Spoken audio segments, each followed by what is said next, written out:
Have you heard the word dialysis from your doctor? This is my opinion from a nurse that has been a dialysis nurse for at least 1 decade. This is my experience and some of the things I see that we don't talk about with the patient. Number one, dialysis. Hi everyone and welcome back to my channel. It's your favorite nurse Peju. How is everyone doing today? If you have heard the word dialysis recently by your healthcare provider, hinting it might need to get started anytime soon, go ahead and stop scrolling. I need to talk to you.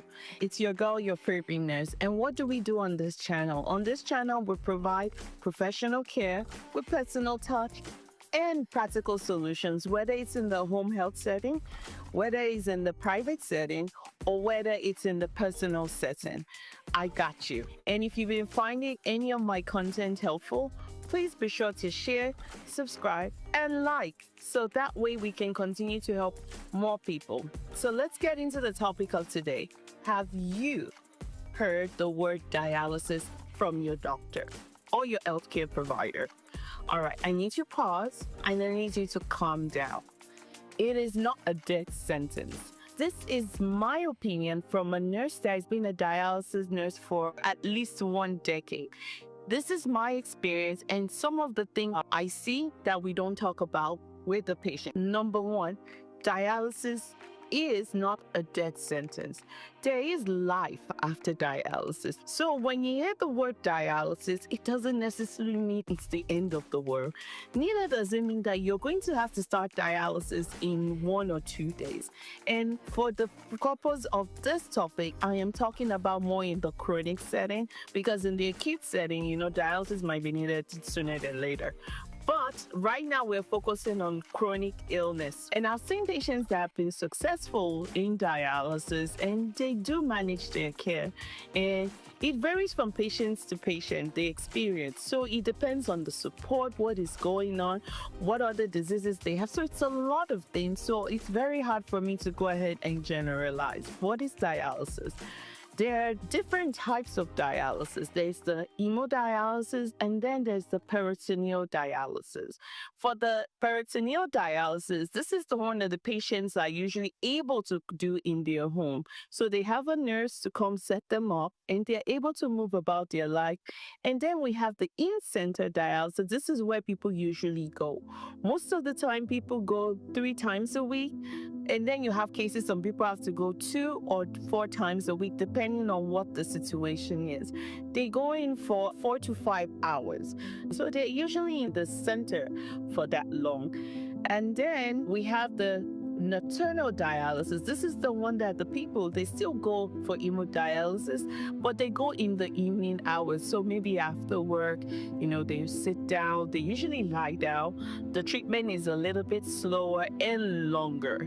So it's more like resting in. There's obviously a care provider to make sure the vitals and everything is stable. So depending on the way of life or what that person needs at that point in time. And then for the hemodialysis, I know a lot of companies now are starting to even get the machines for the homes. It is possible to do the hemodialysis in the house, but that requires a couple of equipment and a couple of breakdowns to get the things going. So another thing that we need to talk about is getting a second opinion. A lot of people don't, because they feel like, oh, I've been with this doctor for God knows how long, for the past couple of years. I don't want them to feel offended, or I trust this doctor. I'm glad you trust your healthcare provider, and I'm glad that you believe and have faith in your healthcare provider, which you should do. However, there is nothing wrong, absolutely nothing wrong, and I'm sure your healthcare provider would even encourage it, for you to get a second opinion. Number one, what would that second opinion do? It will make sure, or at least validate, what your care provider is recommending. Number two, it might also just provide another set of eyes to see maybe we can add something or take something away from the treatment as an alternative, because our care providers too are also humans. But probability is not going to be anything too drastic or way off, and they might even be able to add some type of alternative plan that can help support you, or at least get some advice. that will help. And also, it will make you feel better because as a patient, that means you're advocating for yourself and seeking alternative, and you're standing up to make sure that you are doing what is best for you and your situation. Okay? Dialysis is very costly in so many ways, in all types of resources, time, equipment, money. It takes a lot.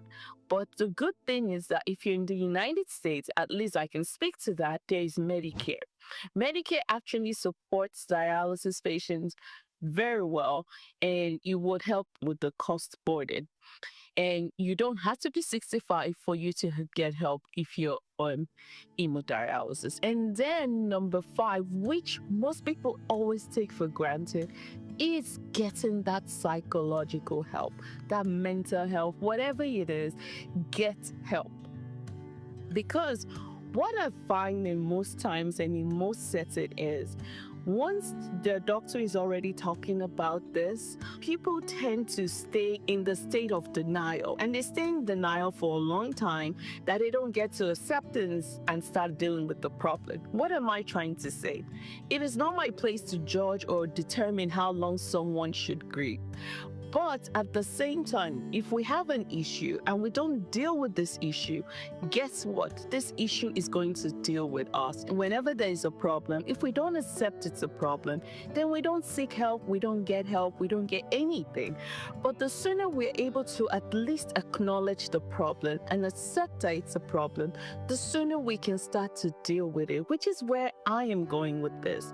The sooner you accept it, the sooner you're open to receiving the help and the assistance that you need. Because when it's said and done, if dialysis is really the route to go, you're going to need a lot of support, emotionally, physically, psychologically, economically. You are going to need resources because your way of life is going to change, your schedule is going to change, it's going to impact you, and it's also going to impact your family.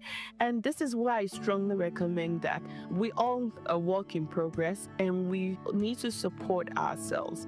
So the sooner we're able to start accepting the fact that, okay, we need help and we need support, the sooner we can get the type of support and the help we need and start making plans and start making provisions, or at least figure out what alternative options are.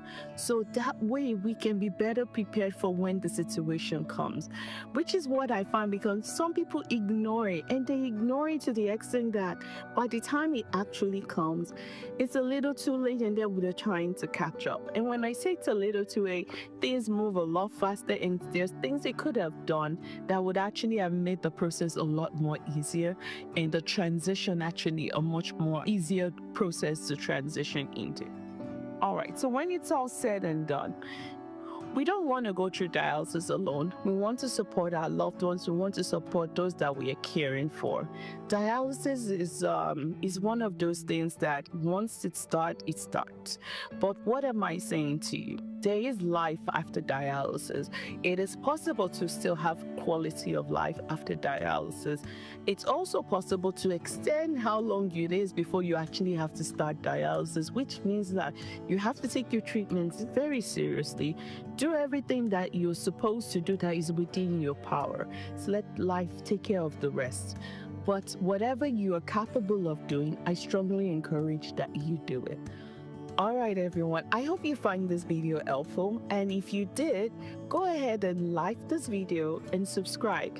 Or if you know someone that would definitely benefit from this information, please go ahead and share. Until next time, I'm your favorite nurse, Nurse Peju. And be sure to check out my journal on Amazon. It's a wellness journal, new day, new opportunities, so that you can live a more intentional life every day. Until next time, you stay blessed, and it's your favorite nurse, Nurse Peju. Thank you.